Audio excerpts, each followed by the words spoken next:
আমি আল্লাহর কাছে কৃতজ্ঞতা প্রকাশ করছি যে আমাকে এখানে আসার জন্য আল্লাহ তাআলা আমাকে সুযোগ করে দিয়েছে। আর এটি শুধুমাত্র এই মাজারটিই নয়, একজন বিএনপির সদস্য হিসেবে এই জায়গাটি আমাদের শহীদ প্রেসিডেন্ট জিয়াউর রহমানের জন্মস্থানও।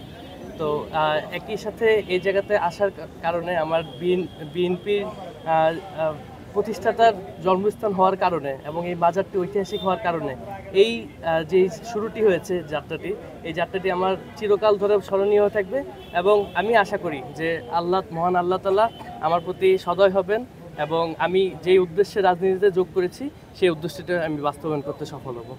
আমার প্রধান 3টি লক্ষ্য রয়েছে। প্রথম লক্ষ্য হলো রাজনৈতিক যেই সংস্কৃতিটি রয়েছে সেটিকে পরিবর্তন করা।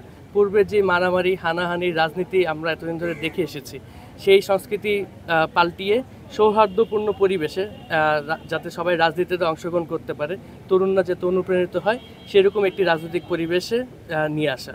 দ্বিতীয় যে আমার উদ্দেশ্যটি রয়েছে সেটি হলো শহীদ এবং আহত, জুলাই আগস্টে যে শহীদ এবং আহত পরিবাররা রয়েছে তাদের জন্য আরও বৃহৎ আকারে যাতে কার্যক্রম পরিচালনা করতে পারি এবং এই দুটি হলো কি আমার প্রধান উদ্দেশ্য এবং আশা করছি যে এই দেশের সর্ববৃহৎ রাজনৈতিক দলের সাথে যুক্ত হওয়ার মাধ্যমে আমি আমার উদ্দেশ্যটি যথাযথভাবে উদ্দেশ্যটি বাস্তবায়ন করতে সক্ষম হব। আমি যেহেতু এখন বিএনপির সদস্য, যদি দল আমাকে যোগ্য মনে করে, যদি দল মনে করে যে আমি দলের জন্য কোনো উপকার আসতে পারবো এই কোনো সিদ্ধান্ত নেওয়ার মাধ্যমে, সেক্ষেত্রে অবশ্যই দলের সিদ্ধান্তকে আমি সম্মান জানাবো।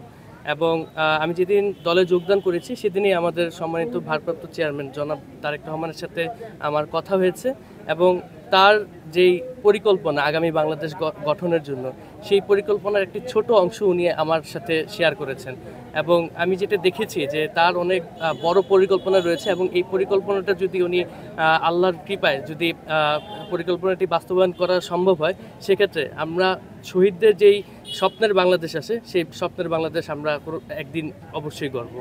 আমি খুবই ইতিবাচকভাবে এই সমালোচনাগুলোকে দেখি, কারণ স্বাভাবিকভাবেই কেউ কোনো দায়িত্ব পালন করতে গেলে, কেউ কোনো কাজ করতে গেলে কোনো না কোনো কমতি থেকেই যায়, সেটা যত ভালো অথবা দক্ষ মানুষ হোক না কেন। এবং সেই জায়গা থেকে এই সমালোচনাগুলোর মাধ্যমে একজন মানুষ আরও সুযোগ পায় নিজেকে আরও দক্ষ করে তোলার জন্য। তাই এই সমালোচনাগুলো আমি মনে করি যে আমাকে প্রতিনিয়ত আরও দক্ষ করছে এবং আমার জ্ঞানের পরিসীমা যেটি আছে সেটিকে আরও বৃদ্ধি করছে। আমি ইতিমধ্যেই বলেছি যে বর্তমানে বাংলাদেশের সবথেকে বড় রাজনৈতিক দল হলো বিএনপি। আমি চাই যে জুলাইয়ের প্রতিনিধিত্ব সকল পরিসরে থাকুক, এটি শুধুমাত্র কোনো একটি নির্দিষ্ট গোষ্ঠী বা নির্দিষ্ট পলিটিক্যাল পার্টি বা নির্দিষ্ট কোনো একটি প্রতিষ্ঠানের কাছে কুক্ষিগত না হোক। যার কারণেই আমার এই সিদ্ধান্ত নেওয়া এবং আমি আশা করি যে আমার এই সিদ্ধান্তের মাধ্যমে আরও যারা জুলাইয়ের সাথে সম্পৃক্ত রয়েছে তারাও এই উদ্বুদ্ধ হবে এবং বিভিন্ন পলিটিক্যাল পার্টি এবং বিভিন্ন অর্গানাইজেশনের সাথে যুক্ত হয়ে জুলাইকে প্রতিনিধিত্ব করবে। আমার বগুড়াতে আসার আগে থেকেই পরিকল্পনা ছিল অন্য একটি কারণে। যখন আমাদের ভারপ্রাপ্ত চেয়ারম্যান এটি জেনেছেন, তিনি আমাকে নির্দেশনা দিয়েছেন, যেহেতু আমি সেখানে যাচ্ছি, এখানে আমাদের ভারপ্রাপ্ত চেয়ারম্যানের সরাসরি নির্দেশে একটা স্কোয়ারকে মুগ্ধ স্কোয়ার নামকরণ করা হয়েছে। তিনি আমাকে সেটি দেখার জন্য আমন্ত্রণ জানিয়েছেন এবং এই মাজারটি জিয়ারত করার জন্য আমন্ত্রণ জানিয়েছেন, যার কারণে আমি এখানে এসেছি এবং এই কার্যক্রমগুলো অংশগ্রহণ করছি।